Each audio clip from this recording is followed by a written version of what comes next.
Hello everyone, welcome back to Ninja Prep. This is Kapil Goyal, your educator and mentor for PG Physics.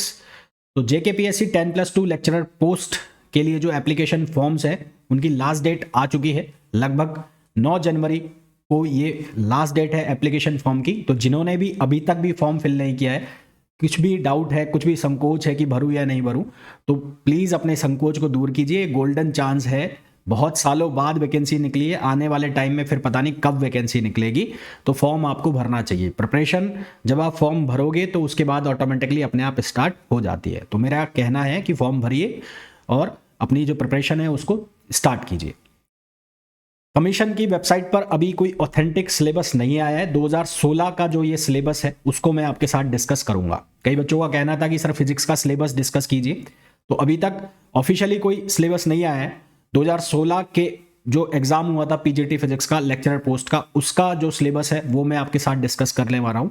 मेरे समझ में इसके अंदर कोई चेंज होगा नहीं, हूबहू 99% यही सिलेबस रहने वाला है। तो इसी सिलेबस को ध्यान में रखते हुए जो फिजिक्स के बच्चे हैं वो अपनी प्रिपरेशन जारी रखें। बाकी अदर सब्जेक्ट्स के सिलेबस भी आपको मिल जाएंगे। आप किसी और सब्जेक्ट से हैं तो वो सब्जेक्ट्स आप गूगल से सर्च कर लीजिए और वहाँ से वो सिलेबस को ध्यान में रखते हुए अपनी प्रिपरेशन को कंटिन्यू कीजिए। तो अगर मैं फिजिक्स के पेपर को डिस्कस करता हूँ, फिजिक्स के सिलेबस को आपके साथ डिस्कस करूँ, तो सबसे पहले मैं डिस्कस करता हूँ मैथमेटिकल फिजिक्स। तो मैथमेटिकल फिजिक्स के अंदर बहुत ज़्यादा टॉपिक्स नहीं दिए हुए हैं।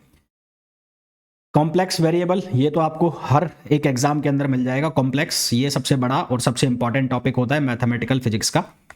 फरियर सीरीज का आपको टॉपिक मिल जाएगा, फरियर सीरीज, डिफरेंशियल इक्वेशंस और टेंसर एनालिसिस। वेक्टर्स वगैरह जो है वो हटा दिए हैं, वेक्टर्स यहाँ सिलेबस में नहीं है। डिफरेंशियल इक्वेशन है, कॉम्प्लेक्स वेरिएबल है, फरियर सीरीज है, मैट्रिक्स वगैरह भी सिलेबस के अंदर नहीं है ना, मैट्रिक्स वगैरह भी सिलेबस के अंदर नहीं है अभी तक का जो सिलेबस है। तो ये 4 इंपॉर्टेंट पॉइंट्स हैं, जिसमें से भी इंपॉर्टेंट जो है वो complex variable, differential equation, tensor के कभी कभार क्वेश्चन पूछ लिए जाते हैं। फिर अगर हम बात करें दूसरा, क्लासिकल मैकेनिक्स। होने को तो क्लासिकल मैकेनिक्स अपने आप में बहुत बड़ा सब्जेक्ट है, पर बहुत लेंदी इसका सिलेबस नहीं दिया हुआ है। हैमिल्टोनियन फंक्शन दिए हुए हैं, physical significance of Hamiltonian, Hamiltonian variation principle दिया हुआ है, सेंट्रल फोर्स दिया हुआ है। सेंट्रल फोर्स के साथ जो कैनोनिकल ट्रांसफॉर्मेशन है, कैनोनिकल ट्रांसफॉर्मेशन के बाद Hamiltonian Jacobi equations, one dimensional linear harmonic oscillator के ऊपर जो इसकी प्रॉब्लम बनती है वो दी हुई है। यानी कि लैग्रेंजियन डायनामिक्स वाला जो पोर्शन है, लैग्रेंजियन डायनामिक्स हो गया है ना, हैमिल्टोनियन डायनामिक्स हो गया, तो हैमिल्टोनियन वाला पार्ट दिया हुआ है, लैग्रेंजियन डायनामिक्स हटाया हुआ है। पर हैमिल्टोनियन आपको आए या सेंट्रल फोर्स आप अच्छे से समझ पाओ, उसके लिए ज़रूरी है कि आपको जो लैग्रेंजियन है या जो क्लासिकल मैकेनिक्स है उसका बेसिक्स आना चाहिए। मतलब बहुत ज़्यादा डिटेल में जाके उसके क्वेश्चन करने की ज़रूरत नहीं है, उसको बेसिक चीज़ें उसकी, हाँ ऐसा होता है इसलिए हम ये इक्वेशन यूज़ कर रहे हैं, क्योंकि वो इक्वेशन जब आप बनाना जानते हैं, लैग्रेंजियन आप जब सॉल्व करना जानते हैं, तभी आप हैमिल्टोनियन सॉल्व कर पाएंगे। वहाँ पर आपको सीधा सीधा यूज़ देखने का उनका मिलता है। तो ये क्लासिकल मैकेनिक्स का सिलेबस हो जाता है, ठीक है। फिर अगर हम बात करें इलेक्ट्रॉनिक्स, इलेक्ट्रॉनिक्स में लगभग सेम सिलेबस डाल रखा है जो ये लेंदी सिलेबस डालते हैं हमेशा। सबसे पहले तो बीजेटी डाला हुआ है, बीजेटी आप छोड़ नहीं सकते। एफईटी डाला हुआ है, उसके बाद बीजेटी की जो परफॉर्मेंस है, यानी कि बीजेटी का जो लोड लाइन एनालिसिस है और उसके जो उससे एम्पलीफायर का जो एप्लीकेशंस होते हैं उसमें वो पूरा इसके अंदर मेंशन है, ठीक है, वो पूरा इसके अंदर मेंशन किया हुआ है। उसके बाद ऑसिलेटर डाला हुआ है।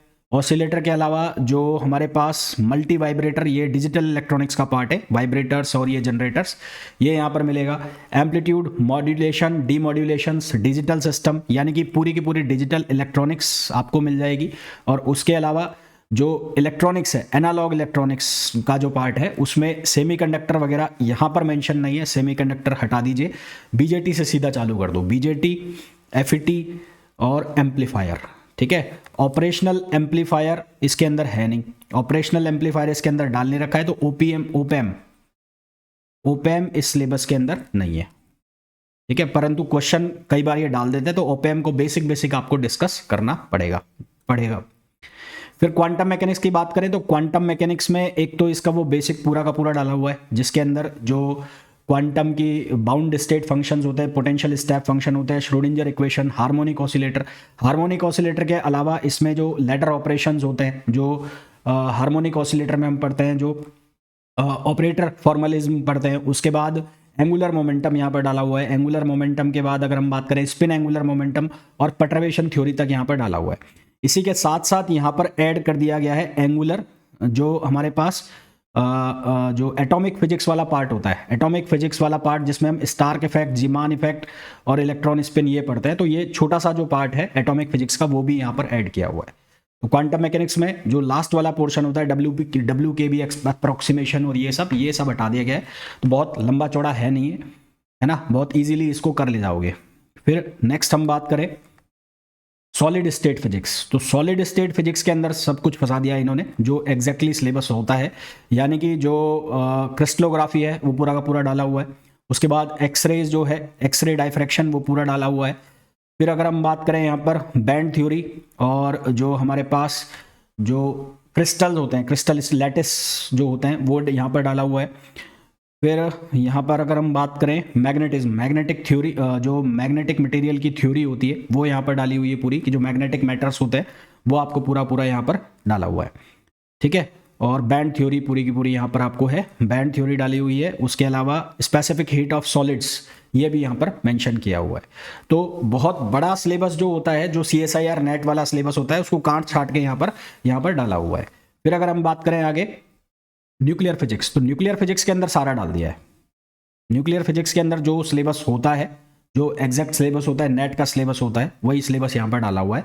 अगर आप ध्यान से देखें तो प्रॉपर्टीज़ वाला पोर्शन पूरा डाला हुआ है। उसके बाद जो यहाँ पर हमारे पास energy loss of charge particle through matter, bremsstrahlung, श्रेन ऑफ रेडिएशन और काउंटर्स है ना, काउंटर्स वगैरह हैं, वो सब यहाँ पर डाल दिया है। न्यूक्लियर फोर्सेज का पूरा पोर्शन है, ड्यूट्रॉन की थ्योरी, बाउंड स्टेट और ये सब यहाँ पर मेंशन किया हुआ है। Fermi theory, beta decay, gamma decay है ना, ये सारा का सारा यहाँ पर मेंशन किया हुआ है। और फिर वो जो लास्ट में हम पढ़ते हैं जो पार्टिकल फिजिक्स है, वो भी यहाँ पर कंप्लीटली फिल है, डाला हुआ है। इलेक्ट्रोडायनेमिक्स के अंदर अगर हम बात करें तो शुरू वाला जो पोर्शन होता है इलेक्ट्रोस्टैटिक्स, वो इसमें नहीं है। इसके अंदर क्या क्या इन्होंने मेंशन किया हुआ है, एक तो इलेक्ट्रोमैग्नेटिक वेव से स्टार्ट हो रहा है, बाउंड्री कंडीशन से स्टार्ट हो रहा है सीधा, Maxwell equations, general boundary conditions, जो EM वेव की रिफ्रैक्शन कॉफिशिएंट्स होते हैं वो यहाँ पर मेंशन किए हुए हैं। उसके अलावा radiation from a point charge, field of point charge, motion, field of accelerated, तो ये इलेक्ट्रोडायनेमिक्स वाला जो पोर्शन है वो डाला हुआ है। जो इलेक्ट्रोस्टैट्स वाला पोर्शन है, मैग्नेटोस्टैट्स वाला पोर्शन है, वो यहाँ पर से कंप्लीटली हटाया हुआ है।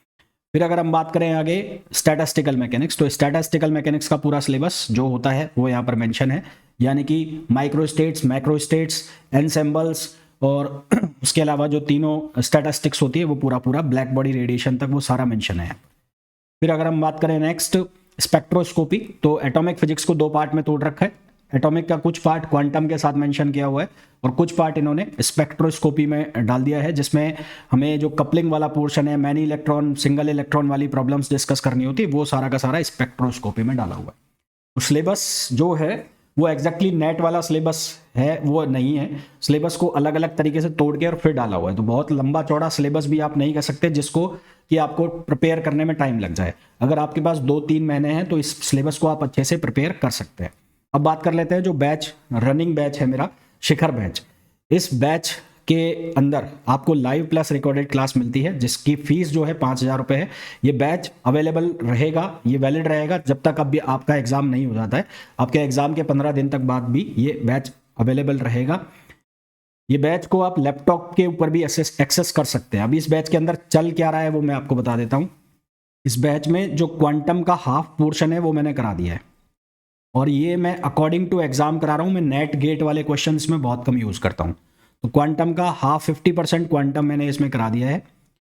इलेक्ट्रॉनिक्स जो है वो 50% तक मैं कवर कर चुका हूँ। इलेक्ट्रॉनिक्स 50% से ज़्यादा ही कवर कर चुका हूँ। आप इसको बोल लीजिए 60-70% में इलेक्ट्रॉनिक्स कवर कर चुका हूँ, ठीक है। अगर मैं न्यूक्लियर फिजिक्स की बात करूँ तो न्यूक्लियर फिजिक्स जो है, न्यूक्लियर फिजिक्स मैं 70% से ज़्यादा कवर कर चुका हूँ।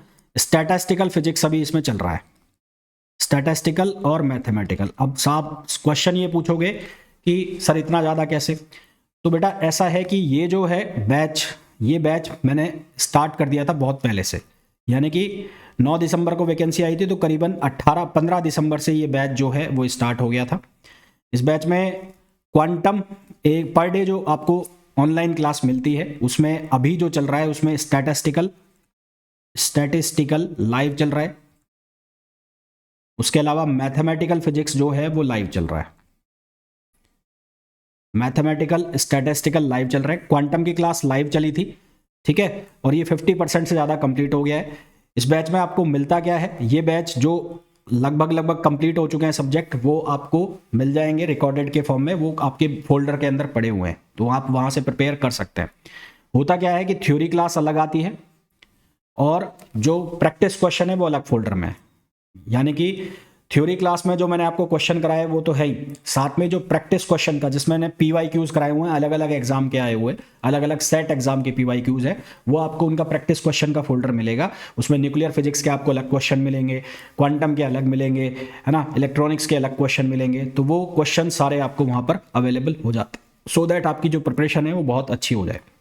तो ये जो बैच है, अगर आपको डाउट हो कि हमारा कोर्स कंप्लीट नहीं होगा, तो मैंने ये तो आपको दिखाई दिया है कितने सारे सब्जेक्ट में लेता हूँ, जिसमें से लाइव 2 अभी मैं चला रहा हूँ। उसके अलावा जो मैं ये बोल रहा हूँ 70% में कवर कर चुका हूँ, ये मैं रिकॉर्डेड में अपलोड करता हूँ। तो ये हर दूसरे दिन ये जो बैच हैं ये अपडेट होते रहते हैं, यानी कि यहाँ जैसे जैसे लेक्चर बनते जाते हैं वो अपडेट होते जाते हैं, क्योंकि सारे सब्जेक्ट्स में लाइव ले नहीं सकता, तो कुछ सब्जेक्ट में लाइव चलाता हूँ, कुछ रिकॉर्डेड चलाता हूँ। तो ये जो बैच है ये मैं 20 फरवरी तक ये बैच आपका फिनिश कर दूंगा। 20 फरवरी तक फिनिश होने के बाद जो क्वेश्चंस हैं वो प्रैक्टिस क्वेश्चंस जो हैं वो भी इसमें अपलोड हो रहे हैं। टेस्ट सीरीज इसमें आपकी इंक्लूड रहेगी। टेस्ट सीरीज में आपके जो 8 सब्जेक्ट टेस्ट है, full length test, sorry 8 full length test आपको इस टेस्ट बैच के अंदर मिलेंगे। 8 फुल लेंथ टेस्ट वो इसमें आपको मिलेंगे। इस बैच का जो प्राइस है वो रहने वाला है 5000 रुपीज़। अगर आप अगले 3 दिनों में इस बैच को परचेज करते हैं, यानी कि आज तारीख है 5, तो 5, 6 और 7, तो अगले 3 दिनों के लिए इस बैच पर डिस्काउंट है 10% का। 10% का आपको 5000 के ऊपर फर्दर डिस्काउंट मिल जाएगा। तो अगर अभी तक भी आप लोगों ने प्रिपरेशन स्टार्ट नहीं की है तो आप ये बैच ज्वाइन कर सकते हैं। आई एम श्योर इस बैच को ज्वाइन करने के बाद आपको ये नहीं लगेगा कि मेरी प्रिपरेशन अच्छी नहीं हुई है, आपको बेहतरीन प्रिपरेशन कराई जाएगी। तो अगर आप लोग बैच ज्वाइन करना चाहते हैं तो उसके लिए आप डाउनलोड कर सकते हैं ninja prep app by Kapil sir, जिसे आप गूगल प्ले स्टोर से डाउनलोड कर सकते हैं। तो मिलते हैं बैच के अंदर। Till then, thank you, bye bye.